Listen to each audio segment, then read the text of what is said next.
With the clap of Bisi's hands, the ghosts of her customers would appear in her restaurant, pounding yam and cooking soup. As the weeks passed, the whispers in Omuka village grew louder. People couldn't understand how one woman could run the biggest restaurant in the village without collapsing from exhaustion. To kill the rumors and make it look like she had help, Bisi decided to hire a worker. She employed a young girl named Lola. But from the very first day, Bisi gave Lola 3 very strict rules. First, Lola was only hired to clean the restaurant and wash plates. She was never allowed to cook. Second, Lola was forbidden from ever tasting a single grain of rice or drop of soup from the restaurant. And the third most important rule, Lola must lock up and leave the compound by exactly 8 p.m. every night, no matter what. Lola was happy to have a job, but things quickly started to feel very strange. Every morning, when Lola arrived for work at 6 a.m., the kitchen was already a masterpiece.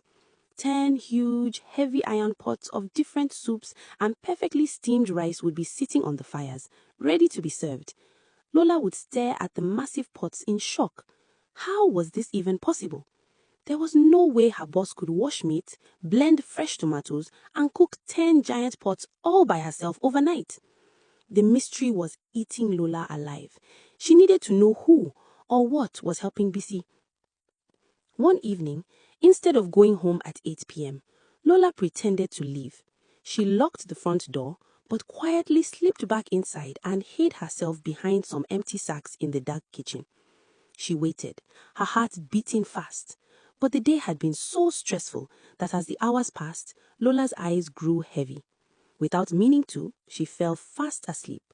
When she woke up, it was already dawn, and the 10 huge pots of food were fully cooked.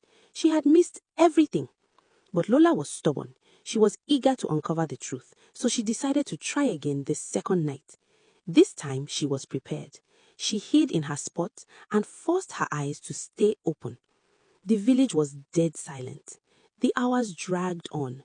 Then, at exactly 11:50 p.m., she heard the heavy kitchen door slowly open. It was Bisi. Lola held her breath. Bisi didn't go to the pots or light the firewood.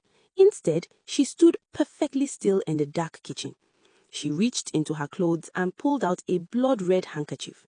Slowly, with a wicked smile on her face, Bisi raised the handkerchief and waved it in the air 1, 2, 3 times. For a few minutes, nothing happened, but as the clock struck midnight, a chilling breeze swept through the room. Then, right before